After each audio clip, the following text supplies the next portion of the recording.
India, चूंकि 2 हफ्ते पहले आपके साथ कुछ नाइंसाफी हो गई थी, तो जी नहीं नाइंसाफी नहीं, मैं समझ सकता हूँ।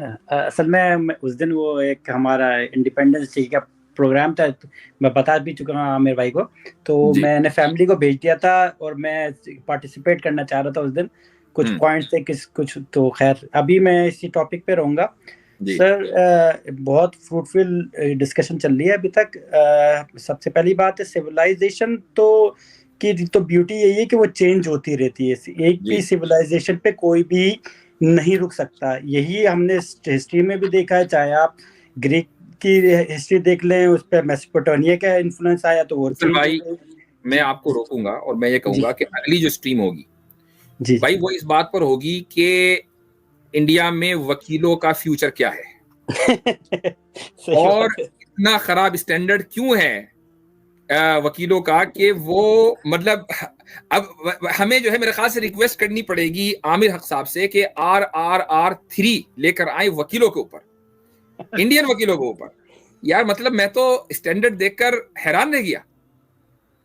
ये तो क्लिप अलग से चलेगी जी। असल में सर ये लोग जो है ना, अगर आप जैसे माइन कीफ जो उसने हिटलर ने लिखी थी, अब जो है इनको भी इसी तरह की आइडियोलॉजी बेची जा रही है, इन लोगों को आइडियोलॉजी बेची जा रही है कि हम सबसे ज्यादा वो हैं। हालांकि कोई इंडियन सिविलाइजेशन नाम की कोई ऐसी कांस्टेंट चीज ही नहीं है। हर दौर में इंडियन सिविलाइजेशन चेंज होती रही, बरदाना अलग रही, हड़प्पा अलग रही। सिविलाइजेशन का मतलब ही ये होता है कि चूंकि वो मैन मेड है, तो आदमी जब इवॉल्व करता है, प्रोग्रेस करता है, तो वो पुरानी चीज खत्म हो जाती है, नई चीज आ जाती है।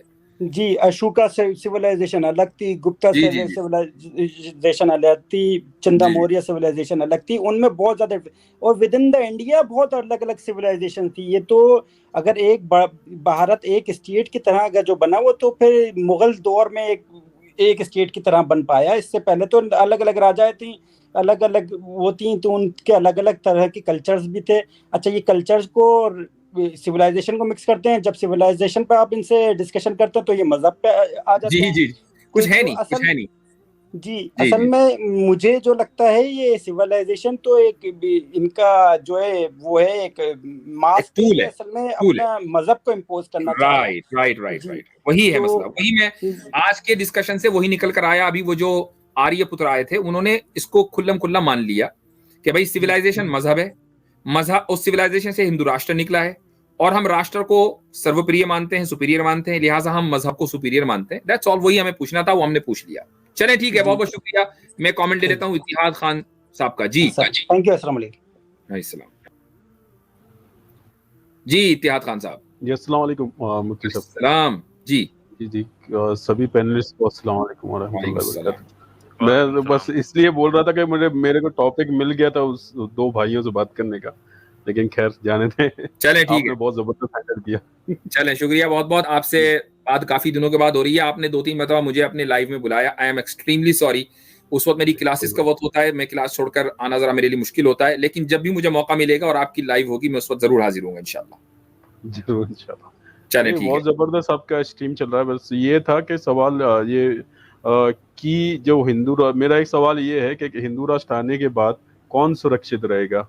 कोई भी सुरक्षित रहेगा, मुमकिन ही नहीं है जी।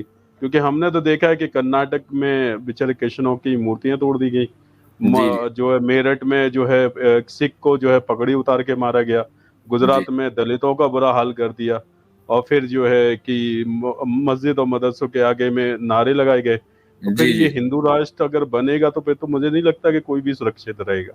सही। एक्चुअली एहतियात भाई, ये जो स्कीम बेचते हैं ना हिंदू राष्ट्र की, वो स्कीम ये बेचना चाहते हैं कि हम देश को जोड़ेंगे, देश को बाहरी इन्वेडर्स से बचाएंगे जो इनके नजर में है, और ये है कि हम कट्टरता के नाम पे जिनको ये देशद्रोही मानते हैं उनमें से निकालेंगे। लेकिन फैक्ट उल्टे हैं। अभी मैं एक न्यूज पढ़ा था इंडियन एक्सप्रेस पे, 2 आर्मी पर्सनल ने 900 इंडियन क्लासिफाइड डॉक्यूमेंट भेज दिया ISI पाकिस्तान को, दोनों का नाम सिंह है। जी तो बिल्कुल सही है आपने।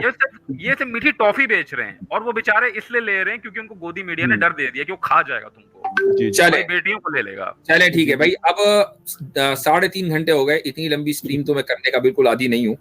मजे की बात आज मेरे, रुक जाइए, यहाँ बज रहे हैं मेरे यहाँ 3:03 और मैं सुबह 8 बजे से मैं बैठा हूँ पहले मैं क्लास में था, उसके बाद अब आई एम एग्जॉस्टेड। तो आखिरी में कमेंट ले लेता हूँ, सैम स्टॉलन क्या कहना चाहेंगे, उसके बाद इंशाल्लाह अपनी बात मुकम्मल करेंगे। जी मुफ्ती साहब। जी अल्हम्दुलिल्लाह ये स्ट्रीम बहुत अच्छी थी, पर इसके ऊपर नतीजा कुछ पॉजिटिव नहीं निकला। एक्सपेक्टेशन कुछ था हमारा कि पॉजिटिव कुछ निकले, कि सबके लिए क्या अच्छा होगा, अच्छाई दिखाने के लिए सोच रहे थे कि हम कोई अच्छी बात करेगा या फिर इसके ऊपर से कुछ अच्छी राय देगा, पर ऐसा कुछ निकला नहीं। बल्कि आगे वाला बोलकर ये चले गया कि भाई हाँ रेसिस्ट है, हाँ तो इसमें क्या बुरा है, हम तो रेसिस्ट है जी। और कोई बोला कि वकील साहब आकर भी ये बोले कि किसी को फ्रीडम ऑफ स्पीच है, वो भी कुछ भी बोल सकता है कि भाई आप हिंदुस्तानी हो, पाकिस्तान चले जाओ, आप कहीं पर भी चले जाओ, ये फ्रीडम ऑफ स्पीच बोल करके।